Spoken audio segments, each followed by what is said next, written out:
Hello, this is Resource of the Week with SolanoConnex, Mental Health Service Access in You. My name is Valentina Kelly. And I'm Elena Starr. This week, we are meeting with Camden Webb, Director of Clinical Services for the Solano County Office of Education, and Lorena Perswain, Clinical Services Supervisor for the Solano County Office of Education. Thank you guys so much for being here with us today. Thank you. Thanks for having us.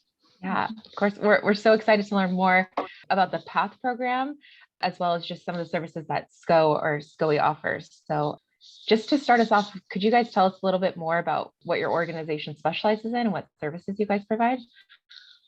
Yes, certainly I can speak to that. So the Solano County Office of Education really serves to be a standing support for all of the districts within Solano County. So supporting the schools to be successful in serving students.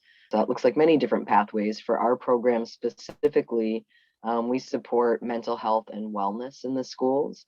And so we do that. We've supported 45 school sites in getting wellness centers, and we've provided a lot of technical assistance to them on how to support students in those centers. We provide social emotional learning, both at the whole classroom level, as well as small groups of students. We provide counseling. We operate a school-based mobile crisis team. And so we're really broad and vast in what we do. And then this past year, we had the opportunity to really expand into serving the adult population with mental health services, which was new for us beyond just the K-12 sites. And so Lorena will have the opportunity to speak to that. Awesome, that's great. And Lorena, I don't know if you wanted to tell us a little bit about P.A.T.H and what that looks like. Sure, absolutely. So P.A.T.H is Promoting Adult Therapeutic Health, and it's a case management counseling short-term program that is targeted at serving adults. And we're in our pilot year this year, which is our first year, and we have been located in Vallejo. So we're offering short-term case management and counseling services along with psychoeducation workshops. Great. And I know you mentioned that it's for adults. What is the age range that people can access the program at? Sure. It's 18 and up. So we have individuals that are coming in for services that are elderly and that are 18 years and old and up. And is there anything else, any other limitations to accessing services or any other things that people should know when they're trying to access P.A.T.H? Sure. So to access P.A.T.H and with our target populations, there are no necessarily limitations. We're located in Vallejo at the adult school in a wellness center on campus.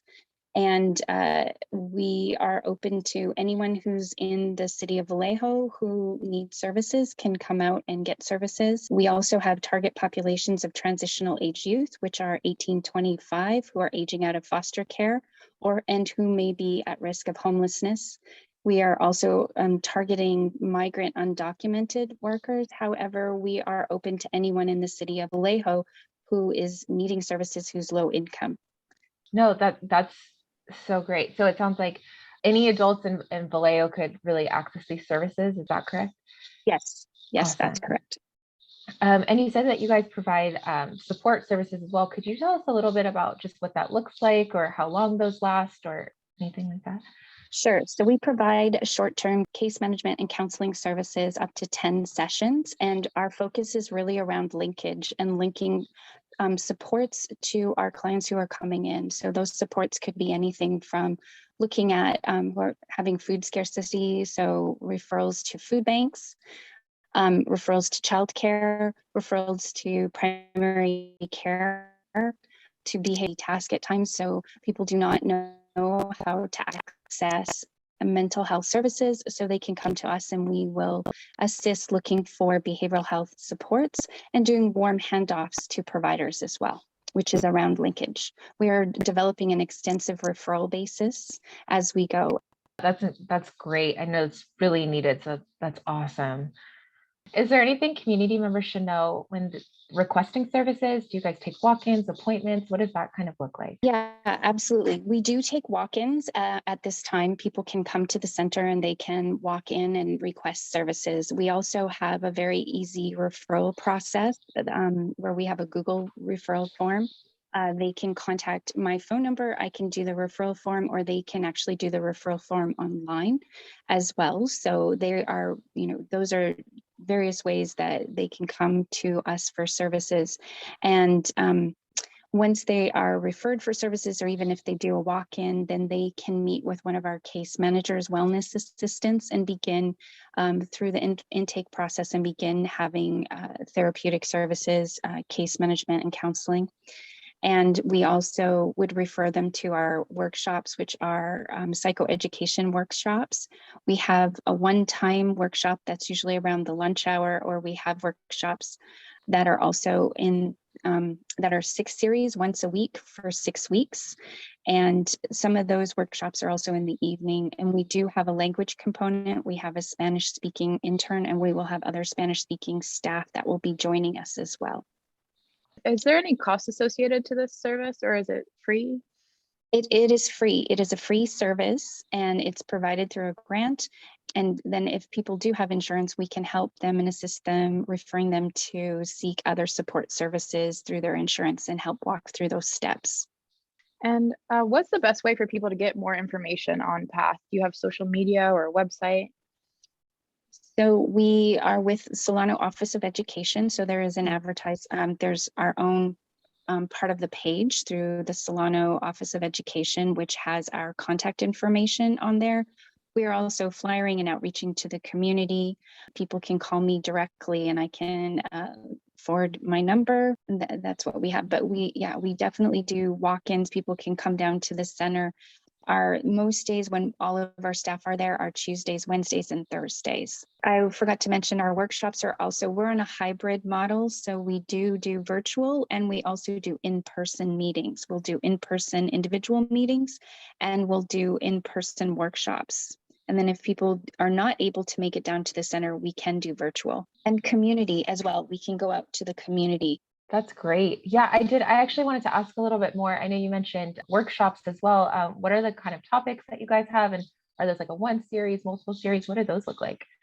So we do a one-time workshop, and then we'll also do a 6 series. And the workshops are really geared and focused towards mental wellness. So we really strongly have a component of how do you develop positive coping strategies.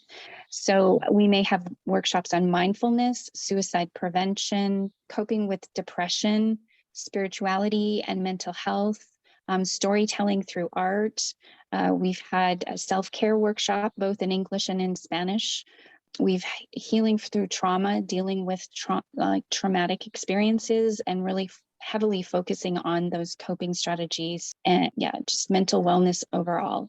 So we've had quite a few workshops through this period, and we will be continuing having workshops coming up. We're doing a transitional age youth empowerment workshop. That's a 6 series, and that one is actually starting today, this afternoon. Oh, that's great. And was there anything else that you wanted to add that we didn't give you the opportunity to touch on? I don't think so. I think we covered almost everything at this time. Oh, one other area is our pilot. We're a 3-year grant, and we're in the 1st year, and our pilot was in Vallejo. We are now going to be expanding to Fairfield and Sassoon next at the wellness sites.